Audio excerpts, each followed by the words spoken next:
واللعنة الدائمة الباقية على أعدائهم أجمعين من يوم ظلمهم إلى قيام يوم الدين.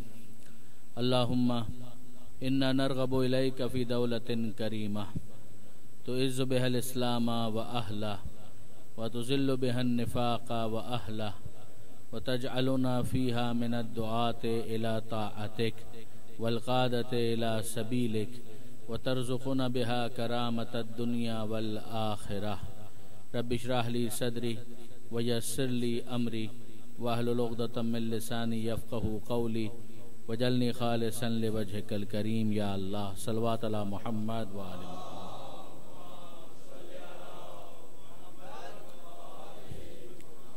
اما بعد فقد قال الله سبحانه وتعالى في القرآن الحكيم يا أيها الذين آمنوا اتقوا الله وكونوا مع الصادقين. صلوات على محمد وآل محمد.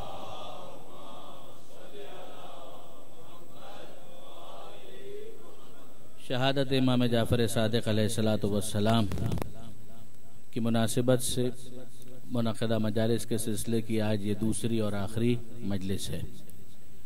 آیت وہی ہے کہ جسے کل بھی آپ نے سماعت فرمایا.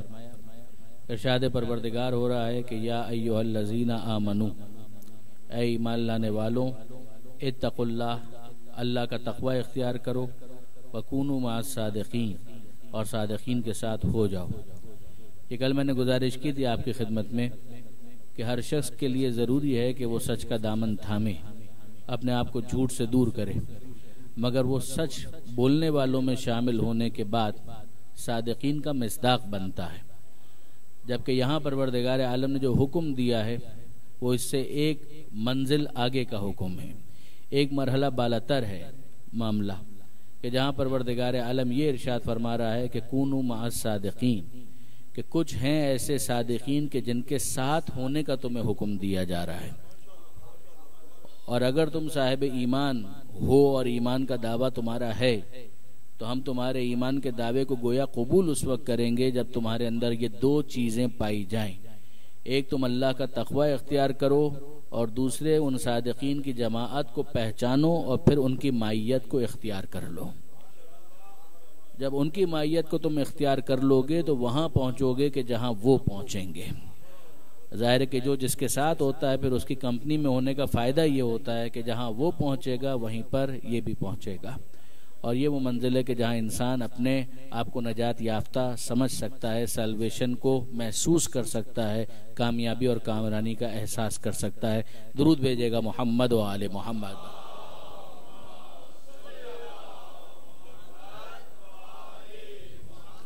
امام فخر الدین رازی، ظاہر ہے کہ ان کی تفسیر بہت مشہور ہے، تفسیر کبیر. اس تفسیر کے اندر انہوں نے اس آیت کو ڈسکس کرتے ہوئے ایک بات کہی جس کا خلاصہ یہ ہے کہ یہ جملہ خود قرآن مجید کے اندر پروردگار عالم کا یہ بتا رہا ہے کہ جو صادقین ہیں ان کی معیت کو اختیار کرنے کا جب حکم دیا جا رہا ہے تو یہ صادقین ایسے ہوں گے کہ جن سے گناہ کا امکان نہ ہو، پھر یہ معصوم ہوں گے. یہ بات ذہن میں رکھیے گا کہ یہ شیعہ عالم نہیں ہیں، بلکہ شیعوں کی رد میں انہوں نے اپنے نظریات کو پیش کیا. اگرچہ یہ شافعی تھے اور خود امام شافعی کافی خوش عقیدہ تھے. امام شافعی کے اشعار جو ہیں وہ تو بہت مشہور ہیں، زبازد عام ہیں، کہ جو انہوں نے مولا کی مدح میں کہے ہیں، امیر المومنین کی تعریف اور توصیف کرتے ہوئے، وہ آپ کے ذہن میں.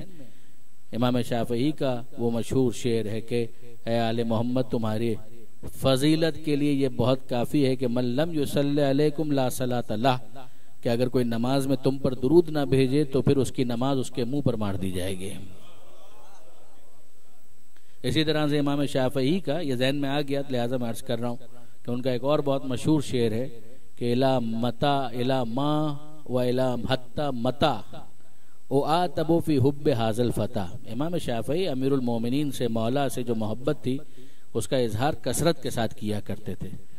تو انہوں نے یہاں پر اسی بات کا شکوہ کیا ہے کہ جب ان کو اس بات پر عتاب کیا جاتا اور کہا جاتا کہ تم بہت زیادہ علی علی کرتے ہو، تو ان کا یہ شعر ان کی زبان سے نکلا کہ الا ما و حتی متا و آتبو فی حب حاضل فتح، کب تک، آخر کب تک اور کب تک اس جوان کی محبت پر مجھے عتاب کیا جائے گا. فی حب حاضل فتح، یہ امیر المومنین کے لیے جو لفظ فتح استعمال کیا ہے یعنی جوان، یہ اسی حدیث سے استفادہ ہے کہ جس میں پیغمبر اکرم نے یہ کہا تھا، جس میں جبریل امین نے یہ کہا تھا کہ لا فتح الا علی لا سیف الا ذوالفقار، کہ اگر کوئی جوان ہے تو علی ہے اور اگر کوئی تلوار ہے تو ذوالفقار ہے۔ تو وہاں پر جو لفظ فتح ہے اس کو انتہائی خوبصورتی کے ساتھ استعمال کیا کہ الا ما و حتی متا او آتبو فی حب حاضل فتح، کیا کب تک اور آخر کب تک اس جوان کی محبت پر مجھے عتاب کیا جائے گا۔ پھر اس کے بعد وہ بتاتے ہیں کہ ایسے ہی میں علی کی محبت میں گرفتار نہیں ہوں۔ حل زوجت فاطمہ غیرہ، کیا زہرا کا شوہر ہونے کا شرف کسی اور کو بھی حاصل ہوا؟ یعنی دو دلیلیں انہوں نے دی ہیں، ایک ہے زوجیت زہرا، اور پھر اس کے بعد بلا فاصلہ کہتے ہیں وفی غیرہ حل عطا، اور کیا علی کے سوا بھی کسی کے لیے حل عطا کا سورہ نازل ہوا ہے؟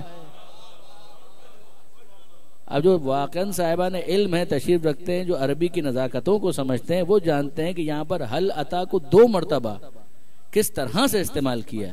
وفی غیرہ حل عطا، ایک مرتبہ بطور فعل اس کو استعمال کیا یعنی بطور ورب، اور ایک مرتبہ بطور پراپر ناؤن، ایک اسم خاص کے طور پر سورے کے عنوان سے استعمال کیا ہے کہ یہ علی ہی تو وہ ہے کہ جس کو زہرا کی زوجیت کا شرف حاصل ہے، اور یہ علی ہی وہ ہے کہ جس کی شان میں کون آیا؟ یہ اہل عطا کا سورہ اسی علی کی شان میں نازل ہوا۔ درود بھیجئے محمد و آل محمد۔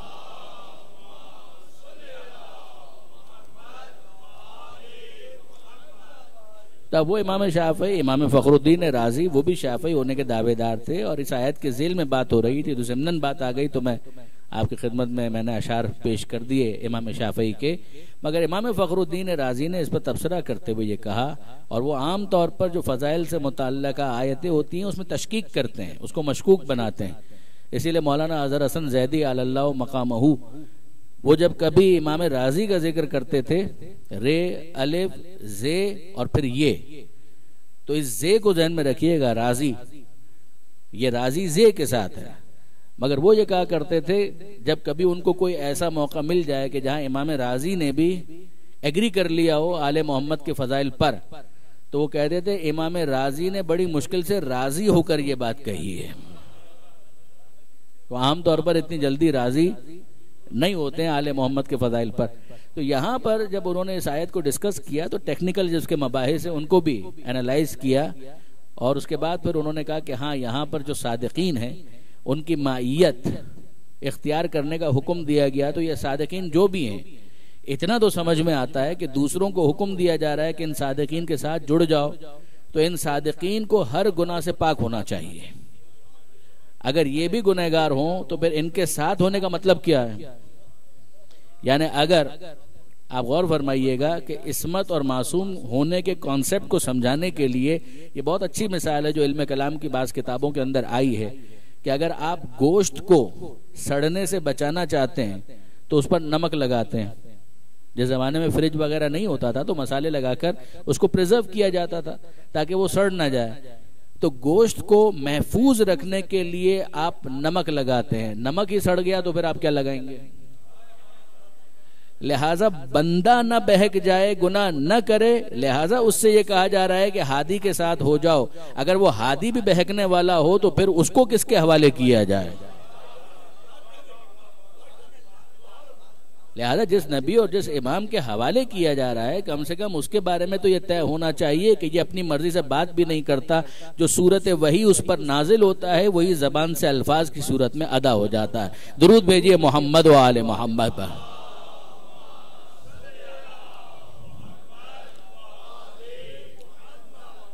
مگر اس کے بعد پھر امام راضی گڑبڑ کرتے ہیں، یہاں تک تو انہوں نے ایک کنکلوژن، ایک نتیجہ دیا، مگر پھر اس کے بعد وہ کہتے ہیں کہ صادقین کا مطلب تو یہی ہونا چاہیے کہ جو گناہ نہ کرنے والے ہوں، وہ معصوم ہوں، ایسوں ہی کو صادقین ہونا چاہیے۔ پھر کہتے ہیں ایسے تو کوئی ہے نہیں، ایسا تو کوئی ہے نہیں، تو پھر صادقین کا مصداق کون ہوگا؟ اگر صادقین کا مصداق ہوں گی پوری امت، اگر کسی بات پر وہ اجماع کر لے تو اسی کو کہا جائے گا مصداق صادقین۔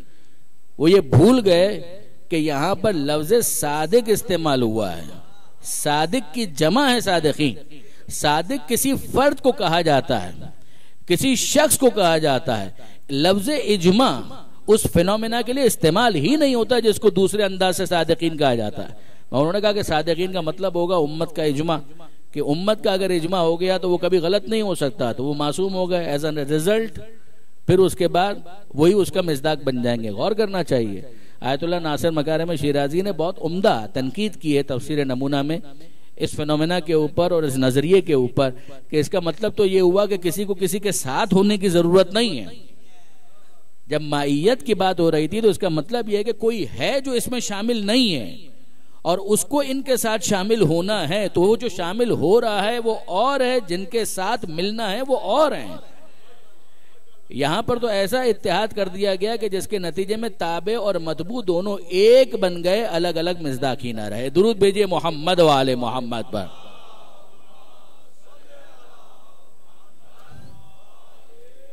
کل بھی اس آیت کے اوپر کچھ گفتگو کرنے کے بعد میں نے اس فرد فرید اور شخصیت وحید چھٹے امام جعفر صادق علیہ السلام کے اوپر کچھ گزارشات پیش کرنے کا شرف حاصل کیا تھا, اور ظاہر ہے کہ آج بھی نسبت اسی امام کی طرف ہے کہ جس کا وصف بھی صادق ہے اور جس کا لقب بھی صادق ہے. وصف کے اعتبار سے ہر امام صادق ہے, مگر لقب کے اعتبار سے آپ دیکھیں تو یا پیغمبر کو صادق کہا گیا یا ہمارے اس چھٹے امام کو صادق کہا گیا, جن کی شاگردی کا شرف بہت سے افراد کو حاصل رہا. وہ بھی کہ جو اپنے تھے اور وہ بھی جو غیر ثابت ہوئے, وہ بھی آتے تھے اور دسترخوان علمی سے استفادہ کرتے تھے. آپ جانتے ہیں بہت مشہور نام امام مالک, وہ بھی چھٹے امام کے شاگرد تھے. امام ابو حنیفہ وہ بھی چھٹے امام کے شاگردوں میں شامل تھے. اور ان کے علاوہ کتنے ہی افراد, سفیان ثوری, ان میں سے بہت سے وہ افراد ہیں جو بعد میں اپنے اپنے مکتب کے امام کہلائے. یہ الگ بات ہے کہ وہ اہل تھے یا نہیں تھے, میں اس پر تو بحث ہی نہیں کر رہا, کہ بہرحال بندوں کے مقرر کردہ امام اور ہوتے ہیں, خدا کا مقرر کردہ امام اور ہوتا ہے. مگر اتنا ہے کہ ان میں سے بہت سو نے بعد میں اس بات کا اعتراف بھی کیا. مثلا امام ابو حنیفہ کا بہت مشہور وہ جملہ ہے کہ لولا سنتان لہلک النعمان, کہ اگر وہ 2 سال نہ ہوتے کہ جو میں نے جعفر ابن محمد کی شاگردی میں گزارے تو یقیناً میں ہلاک ہو جاتا. ہمیں تو اس سے بھی بحث نہیں ہے کہ اس کے بعد وہ ہلاکت سے بچے یا نہیں, مگر ان کا یہ اعتراف کم سے کم موجود ہے کہ اگر وہ 2 سال نہ ہوتے تو یقیناً نعمان بن ثابت ہلاک ہو جاتا. یہ ان کا نام تھا, ابو حنیفہ تو ان کی کنیت تھی. اور عجیب بات یہ ہے کہ اس حوالے سے ابن تیمیہ نے تشکیک کرنے کی کوشش کی, اس بات کو مشکوک بنانے کی کوشش کی. اور بھی بعض علماء ہیں کہ جنہوں نے اس کے اوپر بحث کی اور کہا کہ صاحب یہ کیسے ہو سکتا ہے. یعنی ابن تیمیہ آپ حضرات کے ذہن میں یقیناً ہوگا, میں تو اپنے نوجوان دوستوں کے لیے گزارش کر رہا ہوں کہ وہابیت کے عقائد کی بنیاد محمد ابن عبد الوہاب کے نظریات ہیں. اسی کی بنیاد پر ان کو کہا گیا وہابی. جو ان کے مخالفین نے ان کو وہابی کہا تو محمد ابن عبد الوہاب کے باپ کی نسبت سے اس کو کہا گیا وہابی, حالانکہ اس کا باپ خود اس کا مخالف تھا. محمد ابن عبد الوہاب کا باپ یعنی عبد الوہاب وہ اپنے بیٹے کا بہت واضح مخالف تھا. یعنی اب ضمناً بات آئی ہے تو یہ بھی عرض کروں کہ ایک پوری تحقیق اس بارے میں بعض علماء نے کی ہے کہ وہ کون کون سے علماء ہیں کہ جنہوں نے اہل سنت ہوتے ہوئے وہابیت کے خلاف کتاب لکھی. اس لیے کہ وہابیت اور اہل سنت یہ الگ الگ ہے. اگرچہ وہابی حضرات جو ہیں وہ خود اپنے آپ کو اہل سنت میں شمار کرتے ہیں, مگر مین اسٹریم جو اہل سنت ہیں وہ وہابیت کو ڈسون کرتے ہیں. پاکستان ہی کے اندر اگر آپ دیکھ لیں جو بریلوی حضرات ہیں وہ وہابیت کو ڈسون کرتے ہیں. یہ بات کہاں سے کہاں چلی گئی, میں پھر اس کو سمیٹتے ہوئے تیزی کے ساتھ آگے بڑھوں تاکہ بات نامکمل نہ رہ جائے. مگر محمد ابن عبد الوہاب, ان کے والد عبد الوہاب, ان کے ایک بھائی بھی تھے, انہوں نے بھی ان کے خلاف کتاب لکھی. یہ بات یہاں سے نکل آئی کہ وہ جو فہرست ہے کہ جو اہل سنت کے علماء ہیں جنہوں نے وہابیت کے خلاف کتاب لکھی, ان کے اندر خود محمد ابن عبد الوہاب کے بھائی بھی شامل ہیں. بلکہ اگر آپ ابتدائی کتابیں جو وہابی نظریات کے خلاف لکھی گئی ہیں ان کو آپ شمار کریں تو یہ ابتدائی کتابوں میں شمار ہوگی جو محمد ابن عبد الوہاب کے بھائی نے اپنے بھائی کے خلاف کتاب لکھی. مگر محمد ابن عبد الوہاب کے نظریات کا سرچشمہ کیا ہے؟ میں نے گزارش کی کہ محمد ابن عبد الوہاب کے نظریات وہابی فکر کی بنیاد بنے ہیں، مگر ایک تو یہ ہوتا ہے نا کہ ایک شخص انیشیٹ کرتا ہے، تو کیا محمد ابن عبد الوہاب نے اپنے نظریات کو خود انیشیٹ کیا تھا، خود اس کی بنیاد رکھی تھی؟ جواب جی نہیں، اس نے اپنے نظریات کو لیا تھا ایک اور عالم سے جس کا نام تھا ابن تیمیہ، جسے اپنے زمانے کے اندر پذیرائی نہیں ملی، مگر بعد میں پھر ابن تیمیہ کے نظریات کو اخذ کیا محمد ابن عبد الوہاب نے اور وہابیت کی بنیاد رکھی، اور پھر اس کے بعد اس کی ترویج کر دی گئی، پروپیگیٹ کیا گیا۔ پھر اس کے بعد لوگوں کی جہالت بھی ہے کہ جس کی وجہ سے بہت سو نے اس کو قبول کر لیا، اور پھر بہرحال ریال بھی اپنا اثر تو دکھاتا ہے، تو ریال نے بھی اپنا اثر دکھایا۔ تو عام جو حجروں کے اندر مسجدیں ہوں ان میں جانا اتنا اچھا تھوڑی لگتا ہے، جہاں صاف سنگ مرمر کی مسجدیں نظر آنا شروع ہو جائیں تو پھر بہت سے سادہ لو افراد اس کی طرف اٹریکٹ ہوتے ہیں، تو انہوں نے جا کر وہاں پر مسجد کو بھی اختیار کر لیا اور مسجد میں موجود ملا کے نظریات کو بھی قبول کر لیا۔ اس طریقے سے بہت سے افراد بہرحال اس فکر کے ماننے والے بن گئے۔ ابن تیمیہ نے ایک کتاب لکھی شیعوں کی رد میں۔ ہمارے ایک بہت بڑے عالم گزرے علامہ ہلی علی اللہ مقامہ، ہمارے بہت سے نوجوان دوست ان کی عظمت کو نہیں سمجھ پائے، میں ان کو الزام بھی نہیں دیتا، جب ان کو مختلف پروپیگنڈے کا سامنا کرنا پڑے گا تو وہ کہاں اس عظیم عالم کی عظمت کو سمجھ پائیں گے۔ جو چھٹے امام کے مدرسے سے استفادہ کرنے والے فقہاء ہیں ان میں چند نام ہیں جو بہت زیادہ نمایاں ہیں، ان میں ایک نام علامہ ہلی کا ہے، جنہیں یہ شرف حاصل ہوا کہ وہ نجف کے اندر جوار امیر المومنین ہی میں دفن ہے۔ یہ علامہ ہلی اور ابن تیمیہ، علامہ ہلی کی کتاب اور ابن تیمیہ نے اس کا جواب لکھنے کی کوشش کی۔ ذرا آپ لیول کا تو اندازہ کریں کہ علامہ ہلی نے کیسی کتاب لکھی ہوگی کہ ابن تیمیہ اس کا جواب لکھ رہا ہے۔ پھر اس کے بعد جواب در جواب اور سلسلہ آگے بڑھا۔ ابن تیمیہ اپنی کتاب کے اندر جہاں بہت ساری اس نے باتیں کی، اسی کے اندر ایک بات یہ بھی کی کہ بھئی جعفر صادق کہاں اور ابو حنیفہ کہاں؟ ابو حنیفہ ایج میں جعفر صادق سے سینئر ہیں، عمر ان کی زیادہ ہے، تو کیسے ہو سکتا ہے کہ وہ جعفر صادق کے شاگرد ہوں؟ لیجئے بات ہی ختم ہو گئی۔ یعنی شاگرد ہونے کا اور استاد ہونے کا معیار کیا ہے؟ ہم تو یہ سمجھ رہے تھے کہ جو صاحب علم ہوتا ہے وہ عالم ہوتا ہے، چاہے اس کی ایج کچھ بھی ہو، مگر ان دوستوں کو یہی سمجھ میں نہیں آیا کہ علم کے حاصل ہونے کا، صاحب علم ہونے کا ایج کے ساتھ کوئی تعلق نہیں ہے۔ مسئلہ سارا یہ ہے کہ انہوں نے اپنا پیشوا ان کو بنایا ہے کہ جنہیں بڑھاپے میں بھی کچھ سمجھ میں نہیں آیا، اور ہم نے اپنا مولا اس کو مانا ہے کہ جس نے آغوش رسول میں آتے ہی قرآن کی تلاوت کی ہے۔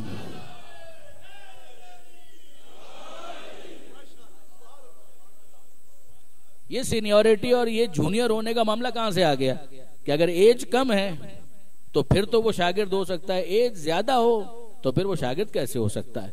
برادران عزیز، صاحب علم ہونے کے لیے ایج کہاں شرط ہے؟ اگر ایک ڈاکٹر ہے اور وہ 25 سال کا ہے تو کیا 50 سال کا بوڑھا کسی 85 سال کے موچی کے پاس علاج کے لیے جائے گا؟ یہ کہہ کر کہ یہ 25 سال کا ہے، اس کے پاس کہاں ڈاکٹری کا علم ہو سکتا ہے؟ تو وہ 85 سال کا موچی ہو مگر علم حاصل کرنے کے لیے، نسخہ لکھوانے کے لیے آپ اس کے پاس جائیں گے؟ جس نے جس فیلڈ کے اندر محنت کی ہے اتنا علم اس کے پاس ہے۔ یہ تو عام افراد کا معاملہ ہے جو پروردگار عالم کی طرف سے علم لدنی کا حامل ہو، اس کے علم کے بارے میں کہاں کسی کے اوپر قیاس کیا جا سکتا ہے؟ آپ نے غور فرمایا برادران عزیز؟ یہ انہوں نے کہا کہ یہ تو ہو ہی نہیں سکتا، کہ کہاں ہو سکتا ہے کہ لولا سناتان، وہ کیوں کہیں گے اس طرح کا جملہ؟ عجیب بات یہ ہے کہ انہیں کہنے میں کسی قسم کا کوئی پرابلم نہیں ہے، آپ کو ماننے میں پرابلم ہو رہا ہے۔ درود بھیجئے محمد و آل محمد پر۔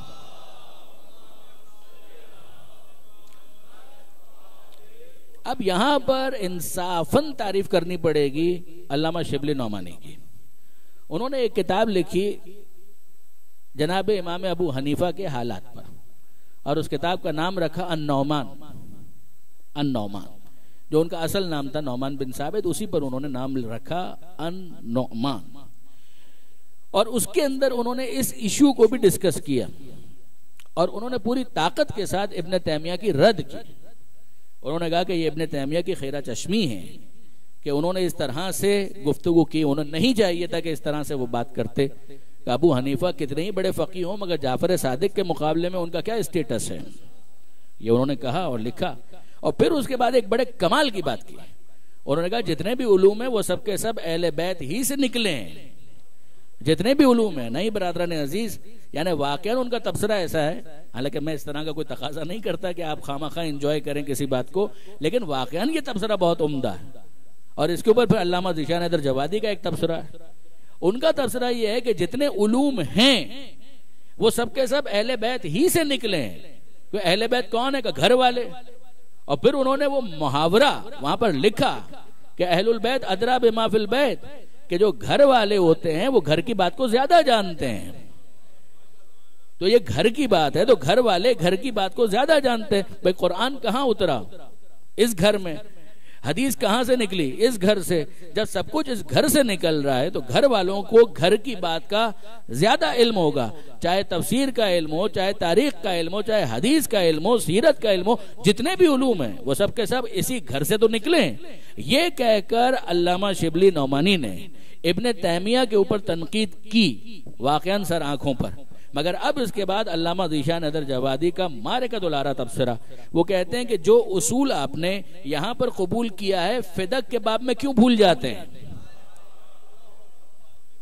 جب گھر والے گھر کی بات زیادہ جانتے ہیں تو باہر والا کیوں بتائے گا کہ رسول نے کیا کہا ہے؟ اگر رسول نے کہا ہوتا تو نبی کی بیٹی کو سب سے زیادہ پتا ہوتا کہ میرے بابا نے کیا فرمایا ہے۔ درود بھیجئے محمد و آل محمد۔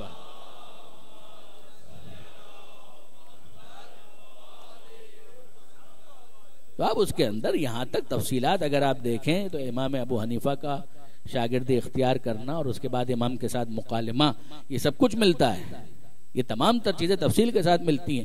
منتہی الاعمال شیخ عباس قمی علی اللہ مقامہ کی بہت عمدہ کتاب ہے، اور بہت عمدہ کتاب کا مطلب ہوتا ہے کہ اوورآل جو اس کا کنٹینٹ ہے بہت اچھا ہے، بعض چیزوں سے اختلاف ہو سکتا ہے مگر اوورآل جو اس کا ٹیکسٹ ہے وہ بہت اچھا ہے، مفصل بھی ہے۔ 2 جلدوں کے اندر انہوں نے اس پر بحث کی، سیرت معصومین کے اوپر، سیرت اہل بیت کے اوپر۔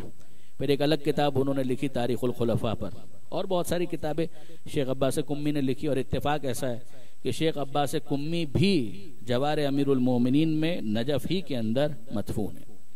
علامہ ہلی وہ بھی وہیں پر دفن ہے، شیخ عباس قمی بھی وہیں پر دفن ہے۔ نجف تو علماء کی سرزمین، تو وہاں پر شیخ عباس قمی دفن ہے۔ انہوں نے اپنی کتاب منتہی الاعمال میں بات چھٹے امام کی ہے، مگر اتفاق ایسا ہے کہ 7ویں امام کو ڈسکس کرتے ہوئے، جس چیپٹر میں 7ویں امام کی زندگی وہ ڈسکس کر رہے تھے، وہاں پر انہوں نے اس واقعے کو لکھا۔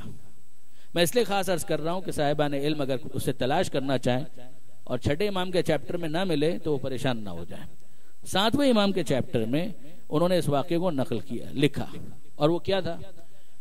عجیب واقعہ ہے کہ امام ابو حنیفہ بعض دوسرے افراد وہ چھٹے امام کا انتظار کر رہے تھے۔ شاگرد ہے تو شاگرد کا تو طریقہ کار یہی ہوتا ہے کہ اگر کوئی چیز ڈسکس کرنی ہے، ایک تو درس ہے، اس درس میں وہ آ جائے، لیکچر اٹینڈ کر لیا، استاد بھی چلا گیا، وہ بھی چلا گیا۔ اب اس کے بعد کوئی خاص موضوع ہے کہ جس کے اوپر ڈسکشن کرنا ہے تو الگ سے ٹائم لیا جاتا۔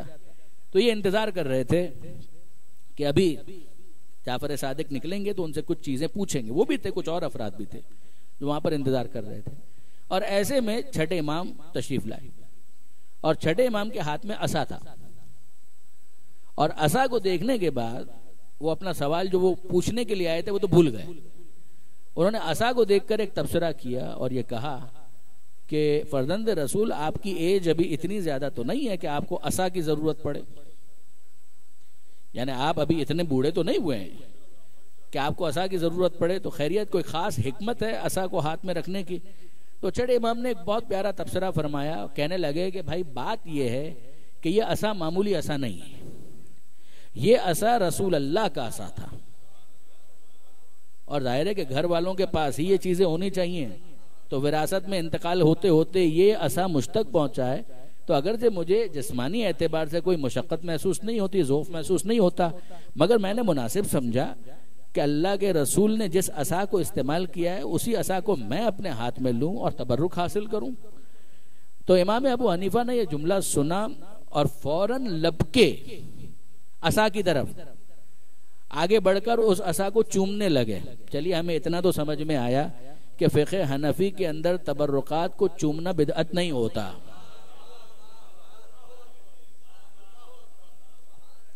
تو چومنے لگے، جو انداز ہوتا ہے احترام کا وہ کرنے لگے۔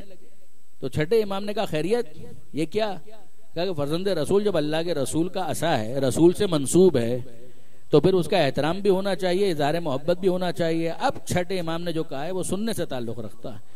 چھٹے امام کہنے لگے یہ عصا رسول اللہ سے منسوب ہے تو اتنا احترام، پھر اشارہ کر کے کہنے لگے یہ کھال اللہ کے رسول کی کھال ہے، جو خون ہے وہ بھی اللہ کے رسول کا خون ہے۔ یعنی عصا کا رسول اللہ سے منسوب ہو جانا، اس کے بعد اس کا محترم ہونا تمہیں سمجھ میں آ جاتا ہے، تو جو نبی کے خون کا وارث ہوگا اس کا کتنا احترام ہونا چاہیے۔ درود بھیجئے محمد و آل محمد پر۔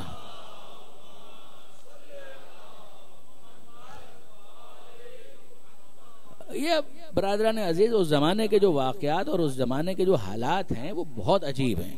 دیکھیں چھٹے امام کا تو پورا فوکس ہے علمی کاموں پر، یہ کل بھی میں نے گزارش کی تھی کہ پورا فوکس ہے علمی کاموں پر، عقائد کو منتقل کرنا ہے، لکھوانا ہے، تدوین کروانا ہے، ایک پورا ہیریٹیج ہے جو اس زمانے میں آل محمد کے ماننے والوں کو بھی دیا گیا، جو غیر تھے ان کو بھی دیا گیا۔ وہ اس سے استفادہ کتنا کرتے ہیں وہ الگ بحث ہے، مگر اس زمانے میں جو موضوعات ہیں ان کے اندر ایک تنوع ہے، ایک ڈائیورسٹی ہے، ایک ویریشن ہے جو ہمیں نظر آتا ہے کہ مختلف موضوعات۔ یہ بھی یاد رکھیے گا یہ اس زمانے کے اندر، بلکہ علم کلام آیت اللہ شہید مرتضی مطہری علی اللہ مقامہ، ان کی جو کتاب ہے تعارف علوم اسلامی، میں اپنے نوجوان دوستوں کو تاکید کرتا ہوں کہ اس کتاب کا مطالعہ ضرور کریں۔ اس کتاب کے اندر شہید مطہری نے جو مختلف علوم اسلامی ہیں ان کا ایک انٹروڈکشن اوورال دیا ہے، اور بہت ایلیکوینٹلی دیا ہے، ٹو دا پوائنٹ دیا ہے، پریسائسلی دیا ہے۔ علم منطق کو بھی ڈسکس کیا ہے، اصول فقہ کو بھی ڈسکس کیا ہے، فقہ کو بھی ڈسکس کیا ہے، فلسفے کو بھی ڈسکس کیا ہے۔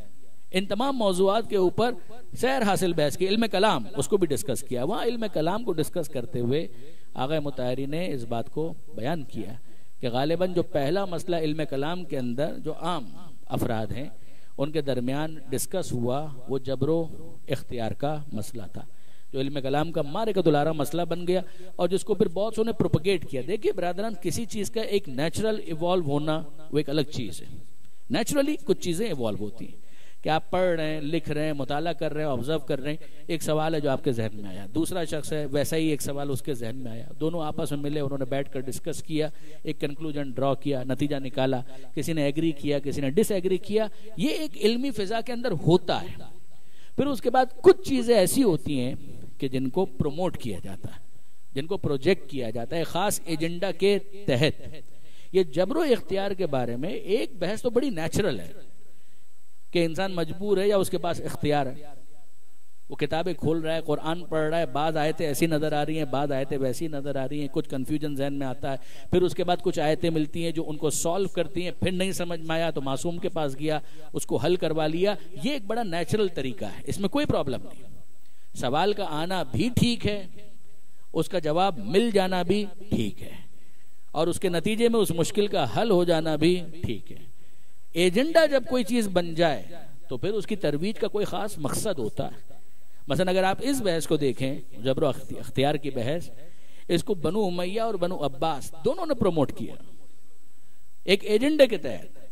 بنو امیہ کا ایجنڈا کیا ہے، بنو عباس کا ایجنڈا کیا ہے؟ دونوں کا ایجنڈا ایک ہے، دونوں ایک دوسرے کے خلاف، دونوں نے ایک دوسرے کو کاٹا ہے، مارا ہے، سب کچھ کیا ہے۔ کل کچھ اشارہ بھی ہوا تھا اس کے اوپر، مگر اب اگر آپ اس مسئلے کے اندر دیکھیں یہ کامن ڈینومینیٹر ہے، دونوں کے دونوں اس بات پر متفق ہے کہ عوام کے درمیان اس فکر کو رائج کیا جائے کہ انسان کے اختیار میں ہے کیا، انسان کے ہاتھ میں کیا ہے، کچھ بھی نہیں۔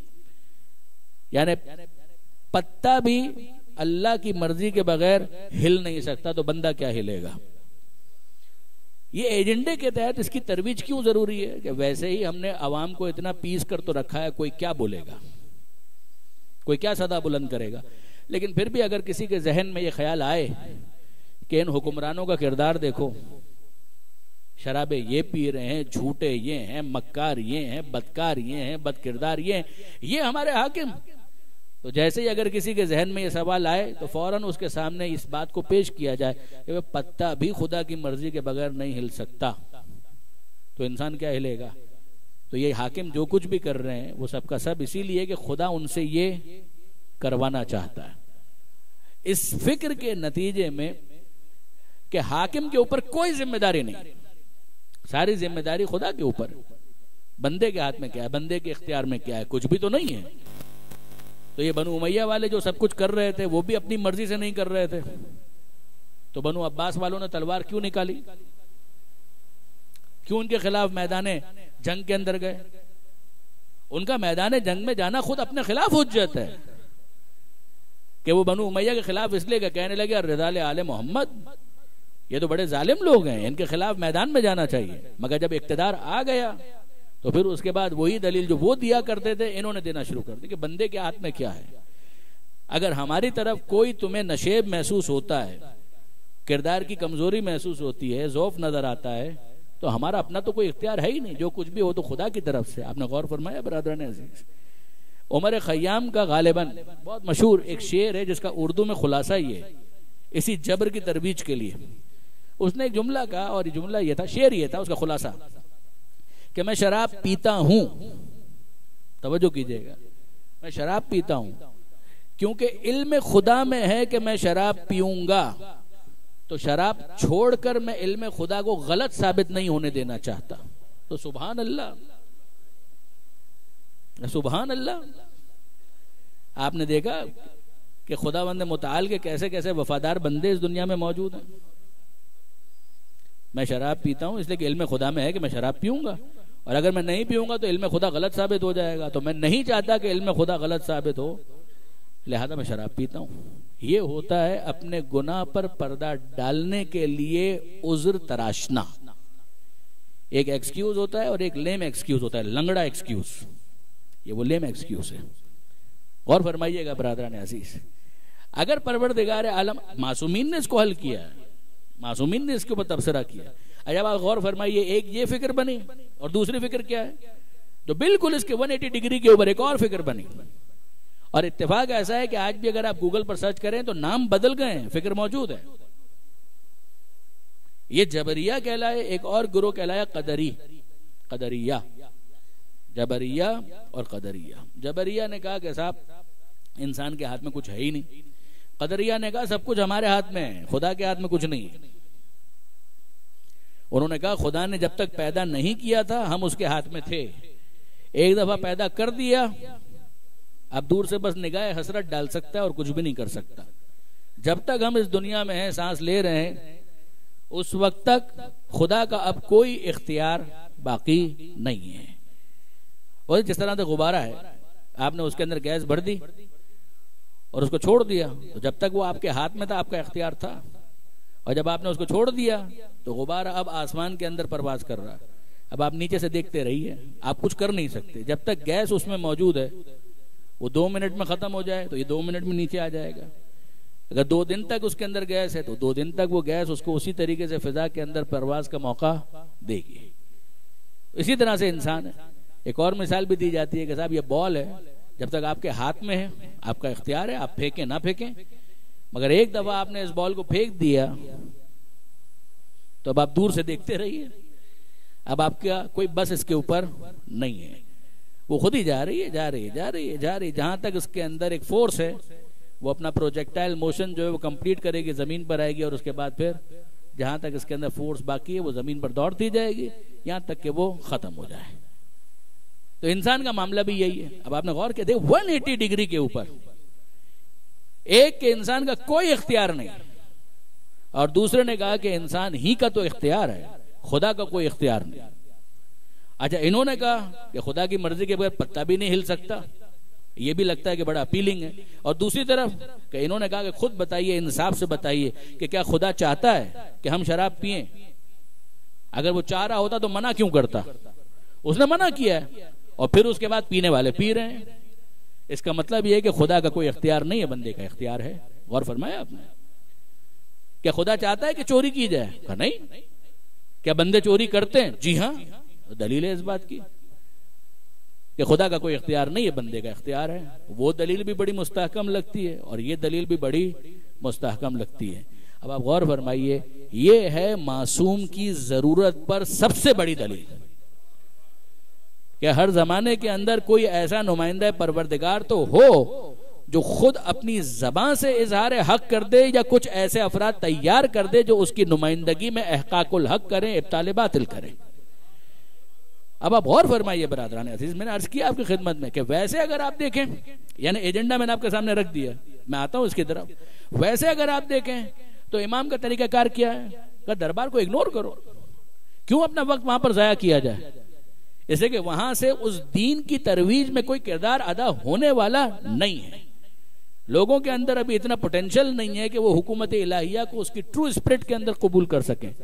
ہم کربلا کی قربانیاں دے چکے ہیں، امیر المومنین کی شہادت ہو چکی ہے، امام حسن کی شہادت ہو چکی ہے. اس سب کے بعد اتنا سمجھ میں آ چکا کہ حق کس کا ہے. مگر کل بھی میں نے جملہ کہا تھا، پھر تکرار کرتا ہوں، حکومت حق ہے معصوم کا، مگر معصوم کا مقصد نہیں ہے. حکومت اس ٹول کا نام ہے کہ جو اگر معصوم کے ہاتھ میں آ جائے تو اس مقصد کے حصول کی اسپیڈ تیز ہو جائے گی. لیکن اگر یہ ٹول ہاتھ میں نہ آئے، یہ آلہ ہاتھ میں نہ آئے، تو کیا معصوم اپنا مقصد چھوڑ دے گا؟ ایسا نہیں ہوگا. معصوم اپنے مقصد کی طرف تیزی کے ساتھ آگے بڑھتا چلا جائے گا. جو اویلیبل ریسورسز ہیں ان کو استعمال کرتے ہوئے.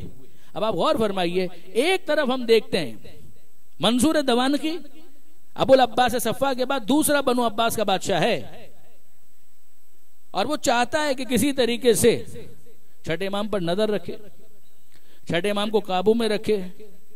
پیغام بھجوایا. دیکھیے دربار کے اندر علماء کی ایک ٹیم عام طور پر بادشاہوں کے زمانوں میں ہوا کرتی تھی، آج بھی ہوتی ہے، نام بدل گئے ہیں، مگر اس طرح کی ٹیمیں ہوا کرتی ہیں کہ بادشاہ سلامت تو کسی قابل نہیں ہے کہ بتا سکیں کہ اس دینی مسئلے کا کیا حل ہے. تو ایسے وظیفہ خار تو ہونے چاہیے جو بتا سکیں کہ کیا اس کا حل ہے. تو وہ رکھتے ہیں. اب وہ چاہتا ہے کسی طریقے سے چھٹے امام کو بھی آن بورڈ لے. ایک تو یہ کہ یہاں پر آ جائیں اور اس کے نتیجے میں کسی قسم کی کوئی موومنٹ وہ لانچ نہ کریں. کبھی مت فراموش کیجئے گا، کل بھی میں نے عرض کیا تھا کہ آل محمد کے نام پر بنو عباس نے اقتدار حاصل کیا ہے، تو سب سے زیادہ خطرہ کن سے ہوگا؟ آل محمد سے. کہ ان کے نام پر ہم غیر ہوتے ہوئے ایک موومنٹ چلاتے ہیں اور ہم کامیاب ہو جاتے ہیں. اگر یہی ہمارے مقابلے پر آ گئے تو ہمارا بنے گا کیا؟ یہ بہت بڑا ایشو ان کے ذہن میں ہمیشہ سے تھا. تو اس نے باقاعدہ پیغام بھجوایا منصور دوانقی نے. اور کیا پیغام بھجوایا؟ کہ فرزند رسول جس طرح سے سب میرے پاس آتے ہیں، جبر اور اختیار کی بحث وہ ابھی میں ٹچ کر رہا ہوں، اس کو ذرا سنیے گا کہ فرزند رسول کیا وجہ ہے کہ جس طرح سے سب میرے پاس آتے ہیں آپ کیوں نہیں آتے؟ ابو زہرہ مصری نے اپنی کتاب جو چھٹے امام کے بارے میں لکھی ہے، وہ شیعہ نہیں ہے، اس نے بھی اس کو کوٹ کیا کہ جب منصور نے یہ کہا کہ فرزند رسول کیا وجہ ہے کہ جس طرح سب میرے پاس آتے ہیں آپ کیوں نہیں آتے، تو چھٹے امام نے کیا جواب دیا؟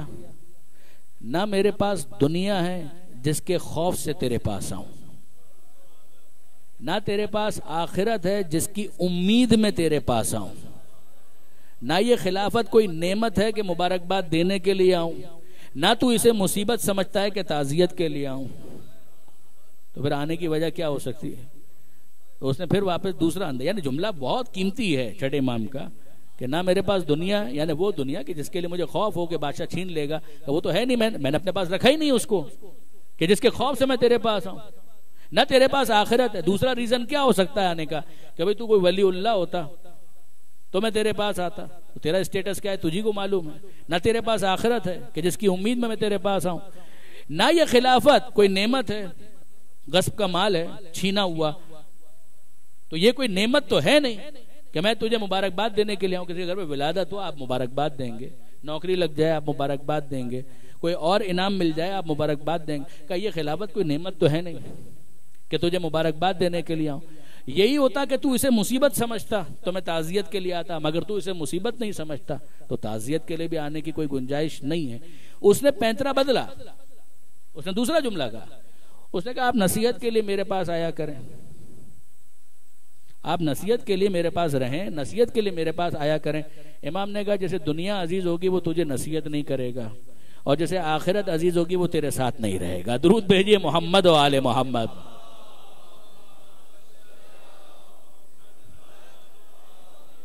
اب ایسے میں جبکہ کیفیت یہ وہیں پر دربار میں کسی نے اس طرح سے منصور کو یا کسی دوسرے بادشاہ کو ایک کوشچن کر لیا جو قدری نظریات رکھتا تھا. اس کو قادری کے ساتھ کنفیوز مت کر دیجیے گا، وہ جو صوفیہ کا سلسلہ ہے وہ الگ ہے. یہ قدری الف کے بغیر کہ وہاں پر کسی نے سوال کر لیا، اور پھر وہ والی بات کہ بھائی ان میں سے تو کسی کو یہ جو وظیفہ خوار ہمارے علماء ہیں ان کو تو نہیں معلوم، سب کے سب خاموش ہیں۔ اس قدری عالم نے وہی ساری باتیں کر دی کہ سارا اختیار تو انسان کا، بندے کا، خدا کا کیا اختیار ہے؟ خدا چوری کروانا چاہتا ہے، خدا شراب پلوانا چاہتا ہے، جبکہ لوگ پی رہے ہیں، جبکہ لوگ چوریاں کر رہے ہیں، تو اب کیا کیا جائے گا؟ ان سے تو جواب نہیں بن پڑ رہا، تو اب بلائیے فرزند رسول کو۔ فرزند رسول آپ کے جد کا دین خطرے میں ہے، تو اگر جد کے دین کو ہم نے بچانا ہے تو آپ کا کیا ذمہ ہے؟ آپ کی کیا ذمہ داری ہے؟ کہا کہ نہیں بس آپ کے جد کے دین کے نام پر ہم تو اقتدار حاصل کر کے مطمئن بیٹھے ہیں، دین تو آپ ہی بچائیں گے۔ ابھی الفاظ میرے مگر مطلب یہی نکلتا ہے۔ تو ایسے میں چھٹے امام گئے، دربار میں بھی گئے، اور بہت عجیب وہ منظر کشی ہے کہ ابھی وہ قدری عالم بھی موجود ہے، جو وظیفہ خوار ہیں وہ بھی موجود ہیں، وہ سب کے سب بیٹھے ہوئے ہیں، اور ایسے میں چھٹے امام جب داخل ہوتے ہیں تو ایک مکھی بار بار آ کر بادشاہ کی ناک پر بیٹھ جاتی ہے۔ ایک مرتبہ اس نے ہٹایا، پھر وہ آ کر بیٹھ گیا۔ مکھی تو مکھی ہے، اس کو آپ تلوار سے ڈرائیں گے کہ تو کیوں میری ناک پر آ کر بار بار بیٹھ جائے؟ تو بیٹھ رہی ہے، اس کو بھی پتا ہے کہ کہاں پر مجھے بیٹھنا چاہیے، وہ بیٹھ گئی، بار بار وہ آ کر بیٹھ رہی ہے۔ تو ایسے میں جب چھٹے امام تشریف لائے تو منصور بادشاہ جو ہے وہ اپنا سوال بھول گیا، اور اس نے کہا فرزند رسول پہلے تو مجھے یہ بتائیے کہ خدا نے اس مکھی کو کیوں پیدا کیا؟ تو امام نے بڑا پیارا جواب دیا تاکہ بادشاہ کو اس کی اوقات کا پتہ چل جائے۔ برجستہ فرزند رسول مکھی کیوں پیدا کیا؟ بادشاہ کو اس کے اوقات کا تو پتہ چلے کہ لوگوں کے اوپر بادشاہت کر رہا ہے، مکھی پر بھی حکم نہیں چلتا۔ کہ اس کے بعد اب دوسرا مسئلہ، فرزند رسول چلیے، اس کو تو اگنور کیا اس نے، اور کہا کہ یہ جو قدری عالم یہاں پر موجود ہیں ان کے سوال کا تو جواب دیجئے، یہ تنگ کر کے رکھا ہوا ہے اس نے۔ کیا سوال ہے؟ سوال یہ ہے کہ سارا اختیار انسان کا ہے، خدا کا کچھ بھی نہیں ہے۔ تو امام نے کہا اچھا پڑھے لکھے بھی ہو یا نہیں؟ اوفینڈڈ فیل کیا اس نے کہ میں پڑھا لکھا ہوں، کہ بہت کچھ آتا ہے مجھے، قرآن بھی پڑھا ہے، کہ پورا قرآن آتا ہے، کہ سورہ فاتحہ سناؤ۔ اب آپ اندازہ کر سکتے ہیں کہ جس کا دعویٰ یہ ہو کہ میں بہت پڑھا لکھا ہوں تو وہ کیسا فیل کرے گا اگر اس سے یہ کہا جائے کہ ذرا سورہ فاتحہ تو سنانا۔ اس نے فوراً جوش میں آ کر بسم اللہ الرحمن الرحیم الحمدللہ رب العالمین الرحمن الرحیم مالک یوم الدین ایاک نعبد و ایاک نستعین۔ امام نے کہا یہیں پہ رک جاؤ، یہیں پہ رک جاؤ، ذرا بتاؤ اس کے اندر تم نے کیا کہا؟ خدا کو مخاطب کر رہے ہو، شروع اللہ کے نام سے جو رحمان رحیم ہے، ٹھیک ہے، الحمدللہ رب العالمین تمام تعریفیں اللہ کے لیے جو عالمین کا پالنے والا ہے، یہ بھی ٹھیک ہے، الرحمن الرحیم وہ رحمان رحیم ہے، یہ بھی ٹھیک ہے، سارے سٹیٹمنٹس ہیں۔ مالک یوم الدین وہ قیامت کے دن کا مالک ہے، یہ بھی سٹیٹمنٹ ہے۔ یہاں سے خطاب شروع ہوتا ہے، ایاک نعبد و ایاک نستعین، یہ مناجات ہے کہ عبادت کرتے ہیں صرف تیری اور مدد مانگتے ہیں تجھی سے۔ امام نے کہا یہی اس کا مطلب ہے، کچھ اور تو نہیں ہے؟ کہا کہ نہیں یہی مطلب ہے۔ علماء کرام تشریف فرمائے ایاک کا مقدم کیا ہے مفعول کو، اور نستعین جو فعل ہے اس کو بعد میں لے کر آئے مؤخر، تو حصر کے ساتھ کہ تجھ سے مدد مانگتے ہیں۔ کہ اختیار تو اس کا کچھ ہے نہیں تو مدد کس لیے مانگ رہے ہو؟ جب اختیار اس غریب کا کچھ رہا ہی نہیں، معاذ اللہ سمجھانے کے لیے عرض کر رہا ہوں کہ پروردگار کو آپ نے اتنا تہی دست مان لیا کہ اس کے پاس تو کچھ بچا ہی نہیں۔ یا تو تم کہو گے میں مسلمان نہیں ہوں تو پھر ہم اور انداز سے بات کریں، یہ ذہن میں رکھیے گا کہ جب گفتگو ہوتی ہے تو یہ دیکھا جاتا ہے کامن گراؤنڈ کیا ہے۔ اگر مسلمان سے گفتگو ہے تو قرآن کی آیت کو دلیل کے طور پر پیش کیا جائے گا، اگر کوئی ملحد ہوگا تو قرآن کی آیت نہیں پیش کی جائے گی، کائنات کی آیتوں کو پیش کیا جائے گا، انداز بدل جائے گا، کیونکہ جو چیز انسان کی آبزرویشنل رینج میں ہے پھر وہ اس کے لیے دلیل بن سکتی ہے۔ لیکن اگر ایک انسان کہے کہ میں مسلمان ہوں تو امام کو حق ہے کہ جب مسلمان ہو سورہ فاتحہ پڑھا ہے؟ کہا کہ ہاں پڑھا ہے۔ کہ اس آیت کا مطلب کیا ہے؟ ایاک نستعین، تجھی سے مدد مانگتے ہیں۔ جب اس کا کوئی اختیار ہی نہیں ہے تو مدد مانگنے کا کیا مطلب ہے؟ آپ نے غور فرمایا؟ یہ ان کو جواب ہو گیا، اور ان کو کیا جواب ہوا؟ امام نے پوری بحث کو سمیٹا ہے۔ یہ آل محمد کا کمال ہے۔ یعنی یہاں پر اسلام آباد ہی سے ایک کتاب چھپی جو بہت اچھی کتاب ہے، پاکستان کے دینی مسالک، اس کے اندر آپ مختلف جو مسالک ہیں ان کے جو نظریات ہیں ان کا خلاصہ اس کے اندر ثاقب اکبر صاحب نے لکھا، اچھا لکھا، بعض چیزوں سے اختلاف ہو سکتا ہے مگر کتاب اچھی ہے۔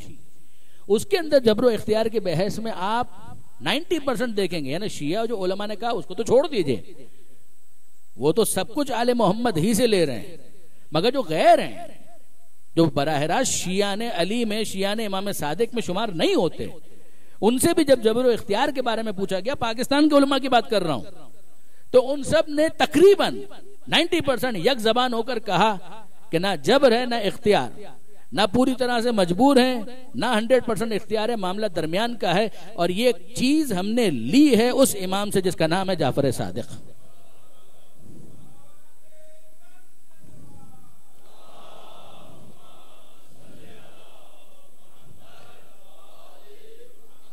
یعنی آپ غور فرمائیے برادران عزیز کہ الامر بین الامرین، یہ وہ جملہ ہے کہ جو معصومین سے ہم تک پہنچا، اور کمال کا جملہ ہے، الامر بین الامرین، معاملہ درمیان کا ہے، نہ پورا اختیار ہے نہ انسان پوری طرح سے مجبور ہے، معاملہ درمیان کا ہے، محدود اختیار ہے، پورا اختیار نہیں ہے۔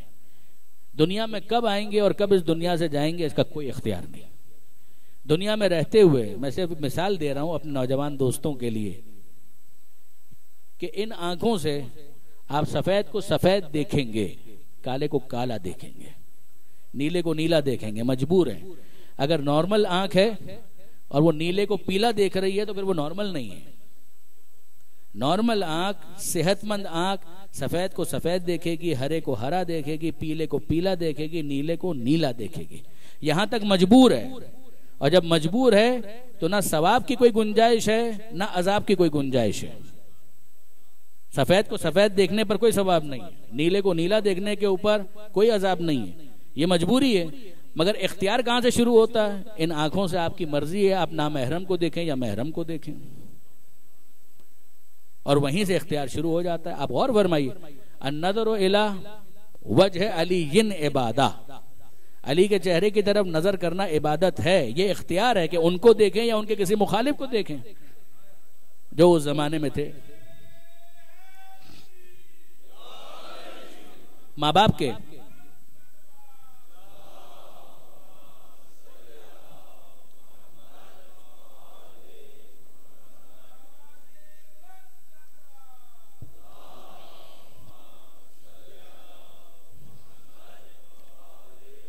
ماں باپ کے چہرے کو دیکھنا عبادت ہے، ماں باپ کے چہرے کو دیکھنا، نظر رحمت سے محبت سے دیکھنا عبادت ہے۔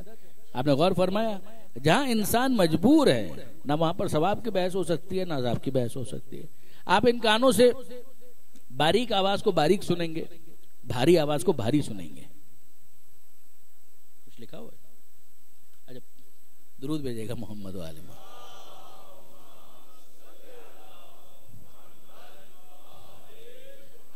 آپ ان کانوں سے آواز کو سنتے ہیں، بھاری آواز بھی ہے باریک آواز بھی ہے، گریو وائس، شرل وائس۔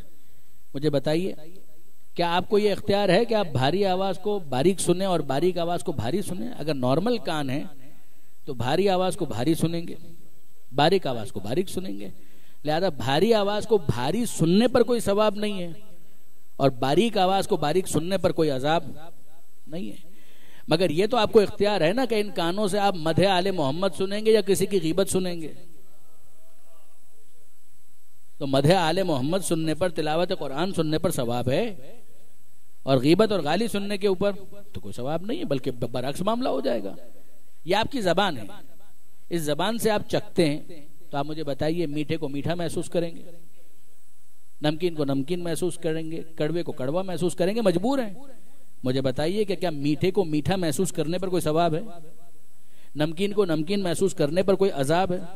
تلخ یا کڑوے کو کڑوا چکھنے پر کوئی عذاب یا ثواب ہے؟ جو جیسا ہے ویسا آپ چکھیں گے، مگر یہ اختیار تو ہے نا کہ آپ اس زبان سے کیا بولیں گے، کیا بولیں گے۔ کسی کا احترام کرنے کے لیے 2 جملے بولیں گے، ہمدردی کے 2 بول بولیں گے، یا کسی غمزدہ کے زخموں کو کرید کر اسے اور زیادہ مجروح کریں گے۔ یہ تو آپ کا اختیار ہے، اس کے اوپر ثواب بھی ہوگا عذاب بھی ہوگا۔ یہ یاد رکھیے گا خاص طور پر میرے نوجوان دوست کہ جہاں پر مجبوری ہو، صرف مجبوری کا نام نہیں، واقعاً انسان مجبور ہو تو اس مجبوری کے بعد جو پہلی چیز برطرف ہو جاتی ہے وہ ہے گناہ، کہ پھر انسان کو گنہگار نہیں مانا جائے گا۔ جب اس کا اختیار ہی نہیں ہے تو پھر اس کا اختیار نہ ہونا اسے گنہگار نہیں بنائے گا، وہ گناہ سے دور ہو جائے گا۔ اگر ایک انسان کے پاس اختیار ہے تو پھر اس کے بعد ثواب، عذاب، گناہ، سزا، یہ ساری بحثیں اس کے بعد شروع ہوتی ہیں۔ یہی عدل الہی کی بنیاد ہے۔ میں آپ کی خدمت میں عرض کروں، جو امام نے مثال دی تھی وہ کیا تھی؟ اسی فینومینا کو سمجھانے کے لیے کہ الامر بین الامرین، کہ معاملہ درمیان کا ہے، نہ پورا اختیار ہے نہ پورے مجبور ہو، درمیان کا معاملہ ہے۔ زمین پہ رہتے ہوئے ایک پیر اٹھاؤ، توجہ، چھٹے امام کا بہت مشہور جملہ ہے کہ ایک پیر اٹھاؤ، اس نے اٹھا لیا۔ اس نے سوال یہی کیا تھا کہ مولا یہ بتائیے کتنا اختیار ہے؟ امام نے کہا ایک پیر اٹھاؤ، اٹھا لیا۔ کہا اب دوسرا اٹھاؤ، کہا کہ نہیں اٹھا سکتا۔ کہا بس اتنا اختیار ہے، اتنا اختیار ہے کہ کشش ثقل کے خلاف تم زمین پر رہتے ہوئے ایک پیر اٹھا سکتے ہو، دوسرے مرحلے میں تم مجبور ہو جاتے ہو۔ تمام معاملات ایسے ہی ہیں کہ کہیں پر تمہارا اختیار ہے، کہیں پر تم مجبور ہو۔ خدا سوال ان چیزوں کے بارے میں کرے گا جن کا تمہیں اختیار دیا گیا ہے۔ جہاں اختیار نہیں ہوگا وہاں پر سوال بھی نہیں ہوگا۔ بہت آسان سی ایک مثال میں آپ کی خدمت میں عرض کروں تاکہ بات اور زیادہ واضح ہو جائے کہ دیکھیے، یہ میرے نوجوان دوست جو یہاں پر موجود ہیں ان کے لیے میں عرض کر رہا ہوں۔ علامہ سید علی نقی صاحب نے بھی اس مثال کو دیا، دیگر کتابوں کے اندر بھی، علم کلام کی کتابوں میں یہ مثال بہت آئی، سمجھ میں آنے والی ہے۔ ایک شخص وہ ہے کہ جو اپنے ہاتھ سے گلاس اٹھاتا ہے اور اپنے لبوں تک لے جاتا ہے۔ اس کام میں یہ اختیار رکھتا ہے یا نہیں؟ اختیار رکھتا ہے کہ بھائی اس گلاس کے اندر پانی ڈالے یا شراب ڈالے، پھر اٹھائے اور اس کے بعد اپنے لبوں سے متصل کرے اور اس مشروب کو اپنے حلق کے اندر انڈیل دے۔ اس کا اسے اختیار ہے، لہٰذا اس بارے میں سوال ہو سکتا ہے۔ اب میں آپ سے پوچھتا ہوں، وہ شخص جو راشے کا مریض ہوتا ہے اس کا بھی تو ہاتھ ہل رہا ہوتا ہے، کیا آپ اس سے پوچھ سکتے ہیں، سوال کر سکتے ہیں کہ تم یہ ہاتھ ہلا کیوں رہے ہو؟ تو وہ کہے گا میں کہاں ہلا رہا ہوں، میں کہاں ہلا رہا ہوں بھائی، یہ تو ہل رہا ہے، میرے قابو میں کہاں ہے۔ اگر آپ اس کی مذمت کریں گے تو آپ خود قابل مذمت قرار پائیں گے۔ اس کا مطلب ہی یہ ہے کہ کچھ چیزیں وہ ہیں کہ جن کے بارے میں آپ یہ پوچھ سکتے ہیں کہ کیوں کیا۔ جن چیزوں کے بارے میں پوچھا جا سکتا ہے کہ کیوں کیا، ان کے بارے میں اختیار ہے۔ جن کے بارے میں نہیں پوچھا جا سکتا وہاں پر اختیار بھی نہیں ہے۔ ایک شخص ہے، وہ چھت کے اوپر کھڑا ہوا ہے، پیر پھسلا اور وہ گر گیا، دھیان نہیں رہا، جان بوجھ کر وہ نہیں پھسلا۔ اور دوسرا شخص ہے جو گیا وہاں پر اور باقاعدہ خودکشی کے ارادے سے اسے چھلانگ لگا دی۔ وہ جس کا پیر پھسلا ہے اس کو آپ جا کر یہ کہیں گے کہ چھلانگ کیوں لگائی تھی؟ اگر وہاں سے گرنے کے بعد اور زمین تک پہنچنے کے بعد ہڈی پسلی سلامت ہوئی اور ہاتھ بھی قابو میں ہوا تو وہ بتائے گا کہ میں نے چھلانگ لگائی، پھسلا ہوں۔ آپ کس بات پر میری مذمت کر رہے ہیں؟ زیادہ سے زیادہ آپ یہ کہہ سکتے ہیں کہ آئندہ زیادہ احتیاط کرنا، کوشش رہنا، مگر میں نے چھلانگ تھوڑی لگائی۔ اور وہ جس نے چھلانگ لگائی تھی آپ جا کر اس سے پوچھنے کہ تمہارا دماغ سلامت ہے، تم نے چھلانگ کیوں لگائی؟ تب وہ اپنا عذر پیش کرے، جو بھی کرے، مگر اس نے اپنے اختیار سے چھلانگ لگائی تھی، اس کا پیر پھسل گیا تھا۔ ان دو چیزوں میں فرق ہے۔ جو کام اختیار سے ہوتا ہے اس کے بارے میں پوچھا جاتا ہے کہ تم نے یہ کیوں کیا۔ آپ نے غور فرمایا؟ یہ پوچھا جا سکتا ہے۔ بس برادران عزیز، چھٹے امام کی زندگی میں واقعات بہت ہیں۔ کل بھی میں نے عرض کیا تھا 65 برس کی زندگی ہے، امامت کا بھی بھرپور زمانہ چھٹے امام نے گزارا ہے۔ کتنے کانسیپٹس کو کلیئر کیا ہے چھٹے امام نے۔ مگر یہ یاد رکھیے گا کہ جس طرح سے ہر امام کا طریقہ کار تھا، چھٹے امام بھی عزاداری سے غافل نہیں ہوئے۔ چھٹے امام کی زندگی کے اندر بھی یہ فنامنا آپ کو پوری قوت اور طاقت کے ساتھ نظر آئے گا۔ چوتھے امام، پانچویں امام، چھٹے امام، ساتویں امام، آٹھویں امام، یہاں تک کہ حضرت حجت زیارت ناہیہ پوری موجود ہے۔ چھٹے امام کا پرسہ آج ہمیں پیش کرنا ہے، ظاہر کے زمانے کے امام کی خدمت میں بھی، یا باب اللہ، یا صاحب زمان، آسن اللہ لک فی العزا، لک العزا فی جدک الامام الصادق، کہ اے مولا ہم آپ کی خدمت میں پرسہ پیش کرتے ہیں آپ کے جد امام صادق کا، اور یہ پرسہ آپ کو پیش کرنا ہے 7ویں امام کی بارگاہ میں، وہی 7ویں امام کے جن کا جنازہ بغداد کے پل پر پڑا رہا۔ ویسے تو تمام خاندان اہل بیت کو پرسہ ہے، جناب سیدہ کو پرسہ ہے، میں خاص طور پر یہ دو بیٹے، ایک وہ جو زمانے کا امام ہے ہمارے، اور ایک جو بلا فاصلہ چھٹے امام کے فرزند جناب امام موسی کاظم، ان دونوں کی بارگاہ میں ہمارا پرسہ کہ مولا ہمارا یہ پرسہ قبول کیجیے، ہماری یہ تعزیت قبول کیجیے۔ ہم آپ کے بابا آپ کے جد کے غم میں اشک بہانے کے لیے یہاں پر حاضر ہوئے ہیں، مگر وہ چھٹے امام خود اپنی زندگی کے اندر خود اپنے جد امام حسین کی عزاداری سے کبھی غافل نہیں رہے۔ دیکھیں برادران عزیز، عجیب کچھ واقعات ہیں کہ جن کی مماثلت کی وجہ سے عزاداری کا ایک رخ ہے کہ جو ہمارے لیے تازہ ہو جاتا ہے۔ چھٹے امام کے گھر کو بھی آگ لگائی گئی۔ منصور دوانقی کے زمانے میں زہر جو دیا گیا وہ تو بعد کا مرحلہ ہے، مگر اس سے پہلے چھٹے امام کے گھر کو بھی آگ لگائی گئی۔ دیکھیے عزیزان، یہ آل محمد کے گھرانے میں آگ کا ایک عجیب معاملہ رہا۔ کبھی ہم دیکھتے ہیں کہ خانہ فاطمہ زہرا کو آگ لگائی گئی، دروازہ گرایا گیا، زہرا کا محسن شہید ہو گیا۔ کبھی ہم دیکھتے ہیں کہ کربلا کے اندر عاشورہ میں شام غریبہ میں خیموں کو آگ لگائی گئی، اور کبھی ہم دیکھتے ہیں کہ چھٹے امام کے گھر کو مدینہ منورہ کے اندر آگ لگائی گئی کہ یہی مرکز علم ہے، یہی مرکز ہدایت ہے، اسی کو آگ لگا دی جائے۔ اور پھر عجیب بات یہ ہے کہ چھٹے امام، یعنی بعض علماء نے یہ عجیب انداز سے اس کو روایت کیا ہے کہ چھٹے امام نے جب آگ لگتی ہوئی دیکھی تو ایک انسان کا نیچرل ریئیکشن کیا ہونا چاہیے؟ ظاہر ہے کہ وہ اپنے گھر والوں کو بچانے کی کوشش کرے گا۔ چھٹے امام نے یہ سارے کام انجام دیے، بعض ساتھی بھی موجود تھے، مگر جب کچھ محسوس کیا کہ ہاں گھر والے کچھ محفوظ ہو گئے، اب گھر تو جل رہا ہے، مگر ایسے میں چھٹے امام ایک جگہ بیٹھ گئے ٹیک لگا کر اور آنسو بہانے لگے، گریا کرنے لگے۔